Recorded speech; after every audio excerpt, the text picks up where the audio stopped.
आज इस वीडियो में हम जो टॉपिक पढ़ने जा रहे हैं उसका नाम है reflection of a plane wave at oblique incidence.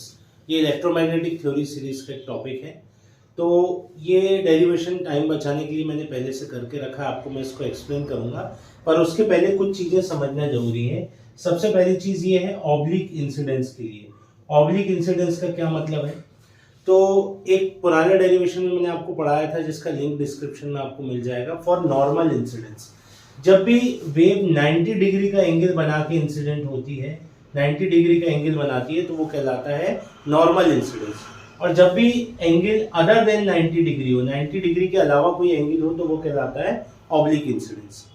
दूसरी चीज, हमको ये रिलेशन भी पता है कि रिफ्लेक्शन कोफिशिएंट हम इसमें कैलकुलेट करते हैं जिसकी वैल्यू होती है ER/EI, electric field intensity reflected और इंसिडेंट इलेक्ट्रिक फील्ड इंटेंसिटी, इसका रेशो।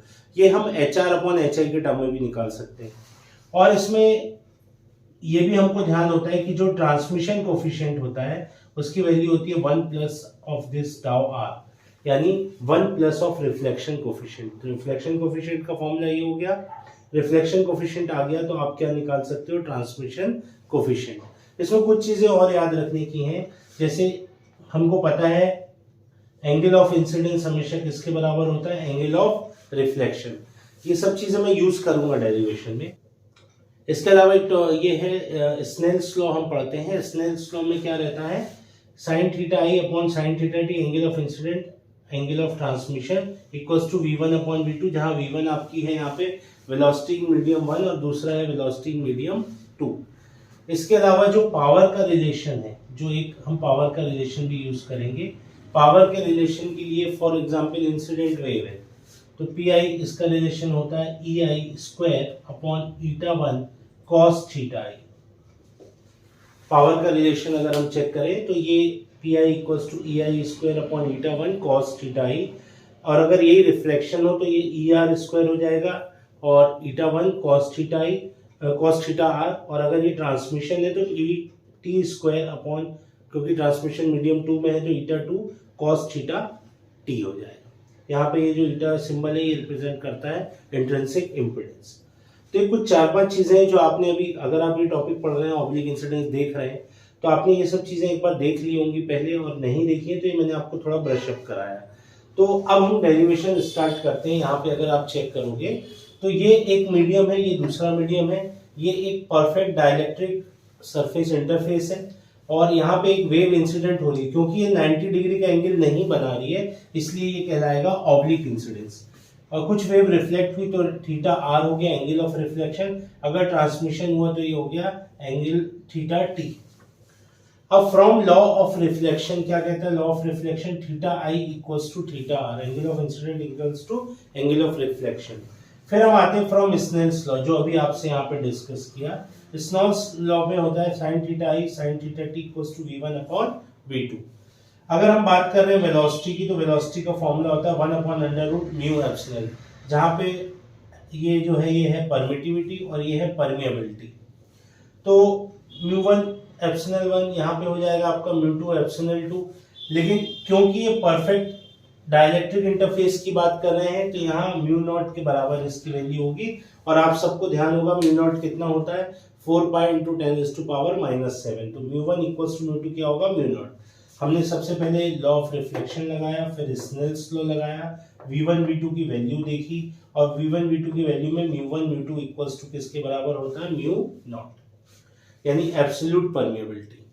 इसके बाद हम यहाँ पे μ0 की वैल्यू यहाँ पे इन दोनों μ1 μ2 की जगह पे रख देंगे। जैसे ही रखेंगे तो ये ऐसा हो जाएगा, और V1 V2 को हम यहाँ सब्स्टिट्यूट कर देंगे। V1 V2 की वैल्यू को हम यहाँ पे सब्स्टिट्यूट कर देंगे, V1 V2 की वैल्यू, इस वैल्यू को जो Im(μ2) रख के, तो ये आ जाएगा, ये रिलेशन आपको मिल जाएगा √ε2/ε1। अब incident power is given by, जो मैंने आपको यहाँ पे रिलेशन बताया था, इंसिडेंट पावर का रिलेशन होता है PI = EI² η1 cos θ। क्योंकि ये मीडियम 1 में है इसलिए यहाँ पे इंट्रिंसिक इम्पीडेंस क्या आया? η1 EI θi। Similarly power reflected, ये भी मीडियम 1 में इसलिए यहाँ पे η1 रहेगा, θr और ER। पर हमको पता है θi = क्या होता है? θr from law of reflection, θi = θr। तो यहाँ पे हम थीटा आर की जगह क्या रख देंगे, थीटा आई। तो P R equals to R square eta 1 cos theta i. Further यही चीज निकालेंगे ट्रांसमिशन के लिए, पावर ट्रांसमिटेड तो ET square upon eta 2। Eta 2 क्यों आ गया, क्योंकि ये ट्रांसमिशन कहाँ पे हो रहा है, मीडियम 2 में, इसलिए यहाँ पे क्या आ जाएगा, ईटा 2 कॉस थीटा टी। अब कॉस थीटा टी आ गया। अब यहाँ पे रिलेशन होता है पावर इंसिडेंट, टोटल पावर जो इंसिडेंट वेव की थी वो किस में डिवाइड हुई, पावर रिफ्लेक्टेड और पावर ट्रांसमिटेड। तो P I equals to P R plus P T.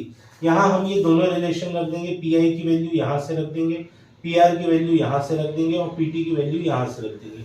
तीनों को यहाँ सब्स्टिट्यूट करेंगे तो एक एक्सप्रेशन मिल जाएगा।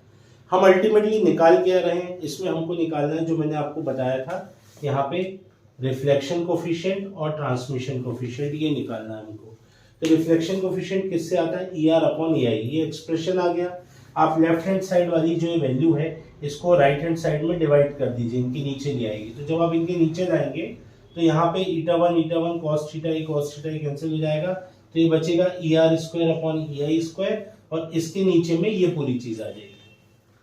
तो ईटी स्क्वायर ई आई square eta 1 cos theta T ईटा 2 कॉस थीटा। जब आप इसको सॉल्व करेंगे तो आपको दिख जाएगा, ये मैंने दोनों तरफ डिनोमिनेटर में ले आया, तो लेफ्ट हैंड साइड में कितना हो गया, 1। तो ई आर स्क्वायर अपॉन ई आई स्क्वायर की वैल्यू है, इसको इस तरफ ले जाइए तो 1 माइनस हो जाएगा। तो ई आर अपॉन ई आई का फाइनल रिलेशन आएगा ये। तो ये क्या है, कुछ और नहीं है, ये है आपका रिफ्लेक्शन कोफिशिएंट। अब अगर आपको रिफ्लेक्शन कोफिशिएंट से ट्रांसमिशन कोफिशिएंट निकालना हो तो 1 प्लस इसको टाउ आर की वैल्यू को ऐड कर लीजिएगा, इसमें +1 कर लीजिएगा, तो आपको क्या मिल जाएगा, ट्रांसमिशन कोफिशिएंट। तो ये बेसिक डायग्राम था, ऑब्लिक इंसिडेंस का डेरिवेशन था, reflection of a plane wave at oblique incident. इसमें कोई डाउट हो तो आप कमेंट बॉक्स में लिख के पूछ सकते हैं। Thank you.